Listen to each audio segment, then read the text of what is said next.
नमस्ते दोस्तों, आप देख रहे हैं एकलव्य संदेश न्यूज़ चैनल। मैं बलिया में हूँ।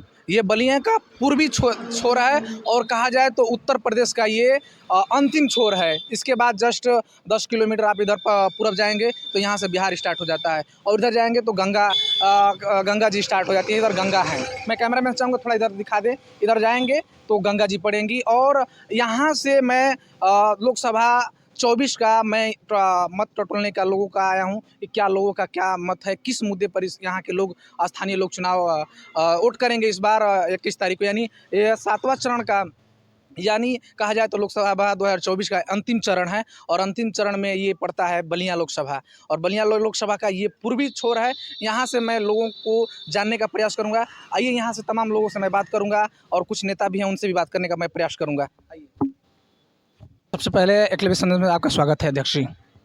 धन्यवाद।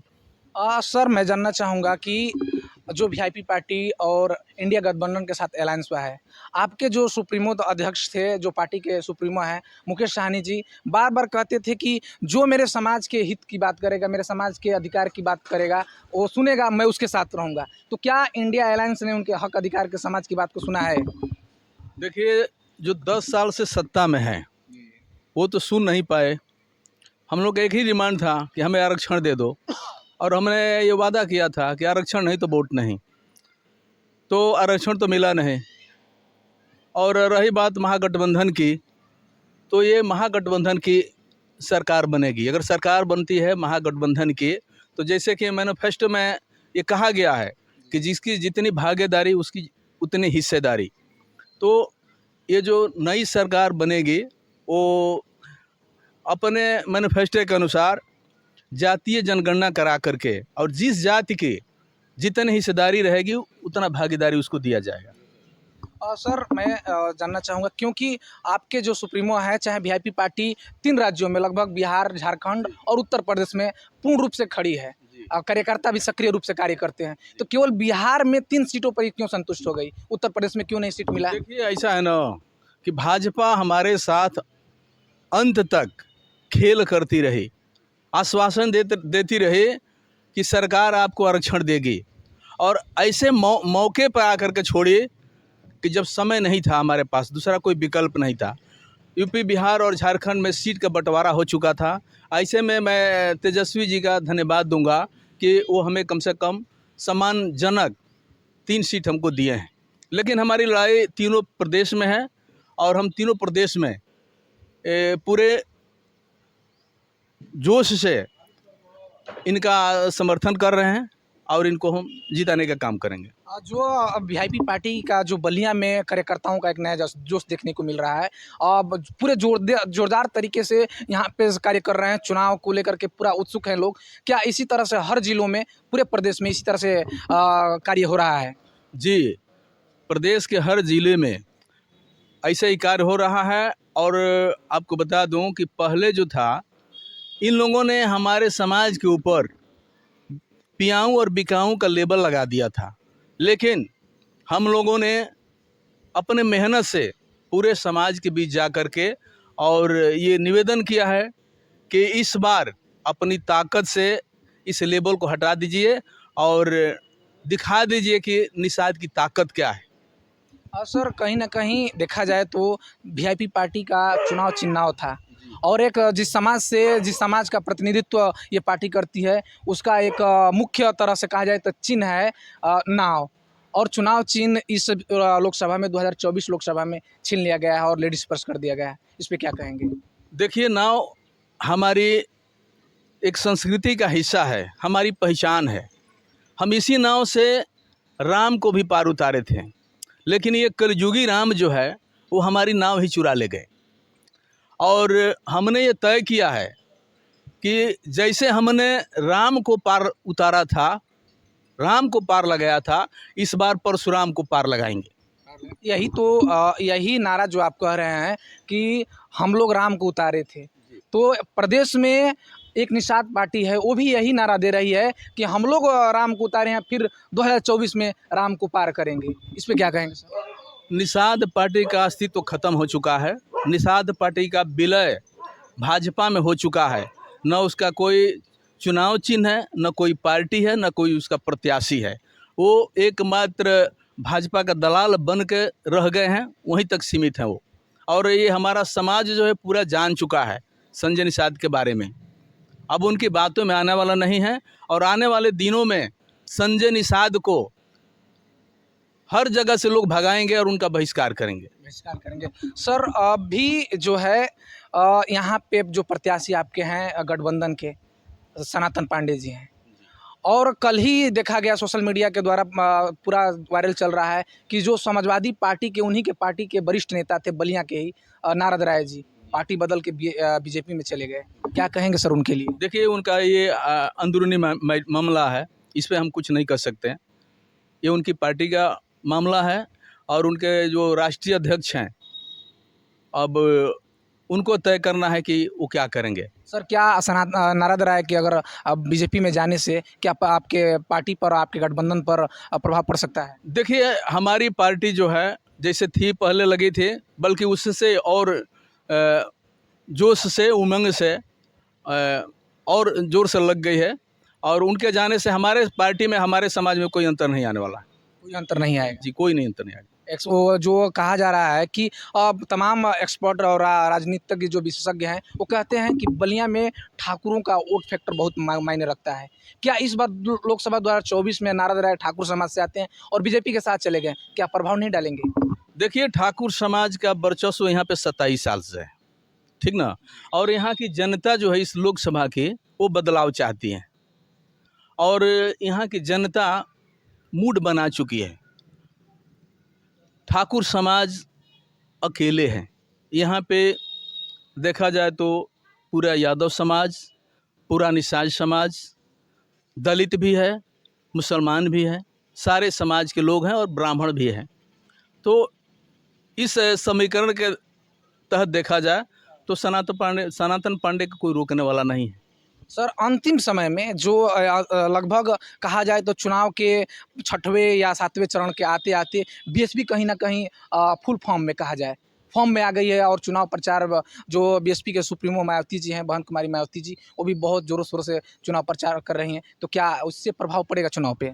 देखिए, बीएसपी के बारे में सारे लोग जान चुके हैं, और मायावती जी का भी पर्दाफाश हो चुका है। आज दलित समाज के लोग ही उनको छोड़ रहे हैं, और दलित समाज अपना संविधान, अपना आरक्षण बनाने के लिए संघर्ष कर रहा है। और ये जो मायावती जी इतने दिन से सोई हुई थी, ये भाजपा के इशारे पे आज अपना प्रत्याशी खड़ा की हैं, और जोर से लगी हुई हैं। ये सारा उनका दलित समाज ही जान चुका है। अब इससे कोई फर्क पड़ने वाला नहीं है, और इस चुनाव में दिखा देगा कि उनको एक भी सीट कहीं से मिलने वाला नहीं है। ये जो है एक साजिश है महागठबंधन को हराने की, लोग समझ चुके हैं। सर अभी लगभग कहा जाए तो आज 30 तारीख है, 1 तारीख को लास्ट चरण का लोकसभा 2024 का 1 तारीख को वोट पड़ना है। तो चुनाव को लेकर के क्या तैयारियां हैं? देखिए, तैयारी तो 1 महीने से चल रही है लगातार।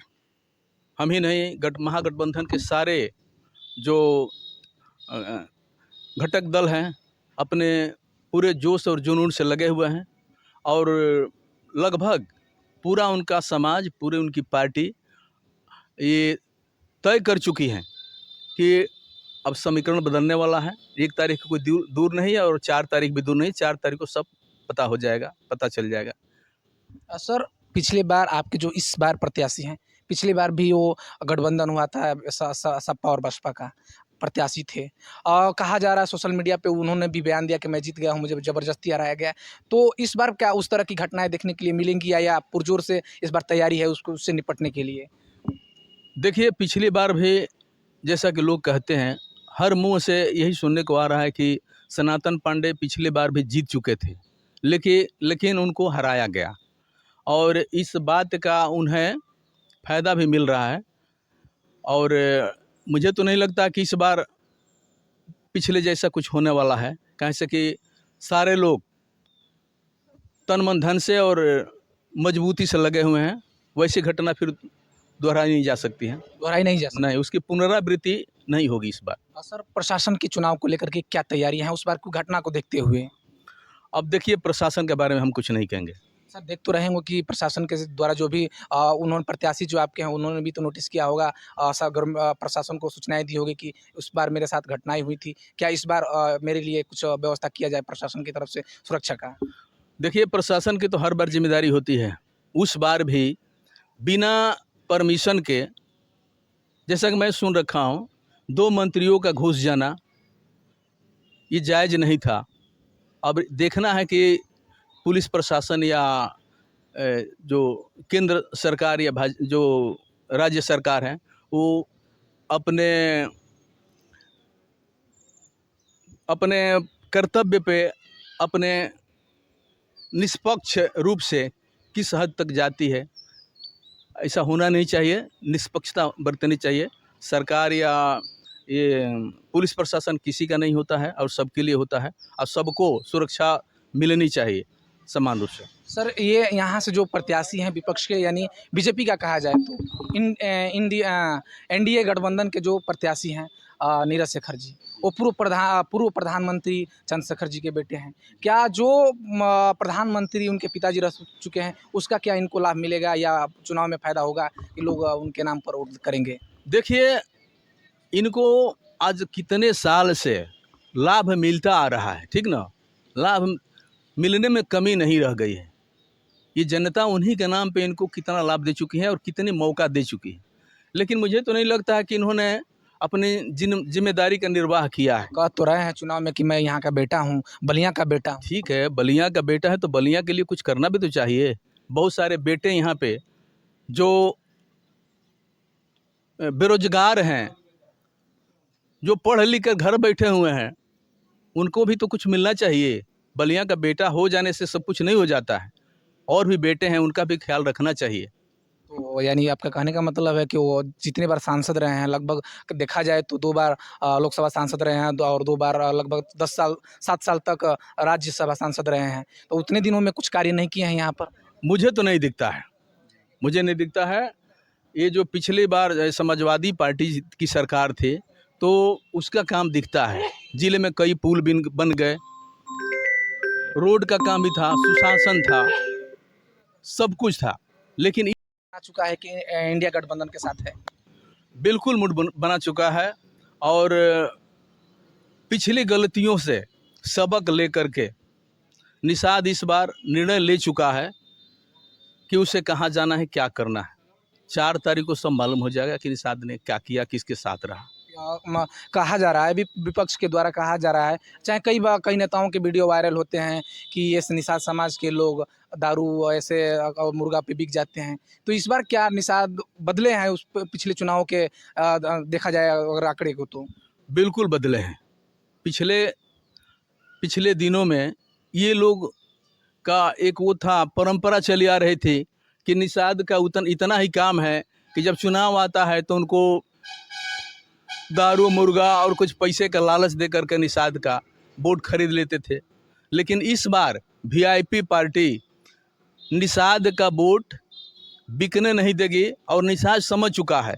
अब निषाद पहले जैसा नहीं रहा। निषाद आज अपने हक अधिकार की बात करता है और उसी पार्टी को उसी को समर्थन देगा जो निषाद की बात करेगी, जो निषाद की हक के अधिकार की बात करेगी। सर मेरा ये लास्ट सवाल आपसे रहेगा, कहीं ना कहीं आप निषाद समाज से आते हैं और इस जिले का आपके ऊपर दायित्व है वीआईपी पार्टी की तरफ से, तो सर अभी जस्ट इस चुनाव के बाद से 1 महीने, अब लगभग 10 दिन से बारिश स्टार्ट होगा और आपके निषाद समाज के जो भी बस्तियां हैं वहाँ पे परेशानियां देखने को मिलती है पानी को लेकर के, और नदी के किनारे लोग रहते हैं, बाढ़ में परेशान होते हैं, तो सरकार अगर आपकी बनती है तो आपकी क्या प्राथमिकता क्या रहेगी, बैठ के इस पे क्या आप कार्य करने वाले हैं? देखिए, अब तो ये तय करेगा कि सरकार में हमारी कितनी भागीदारी होती है, लेकिन जहाँ तक मुझे उम्मीद है कि ये सरकार जो है हर जो हमारे संगठन के जो घटक दल हैं, जो हमारी समस्याएं हैं उनको सुनेंगे और जो भी हमारे जनता है जो बहुत सारी समस्याओं से जूझ रही हैं उनका समाधान के लिए कोई विकल्प देगी। सर जाते जाते अंत में क्या आप निषाद समाज के चाहे लोकसभा बलिया के जनता से कुछ अपील करना चाहेंगे, उससे मैसेज देना चाहेंगे? देखिए, मैं तो यही कहना चाहूँगा कि सरकार को 5 साल देने का प्रावधान है संविधान में। हमने इस सरकार को 10 साल दिया है। अगर आपको लगता है कि ये सरकार आपकी उम्मीदों पर खरी नहीं उतरी है तो इस सरकार को बदल देना चाहिए। बहुत सारे विकल्प हैं, नए विकल्प की तलाश में भी करना चाहिए, बदलाव होना चाहिए। देखिए, हमारे साथ वीआईपी पार्टी के जिला अध्यक्ष हरिराम साहनी जी थे। तमाम मुद्दों पे को रखे, अपने बातों को रखे, अपने समाज के मुद्दों को रखे और आश्वासन भी दिए अपने समाज के लोगों को कि अगर सरकार बनती है हमारी हिस्सेदारी जैसे मिलती है वैसे अपने समाज के दुखों को, जो समस्याएं, उसको समाधान करने का प्रयास करेंगे। तब तक के लिए जय हिंद, जय भारत।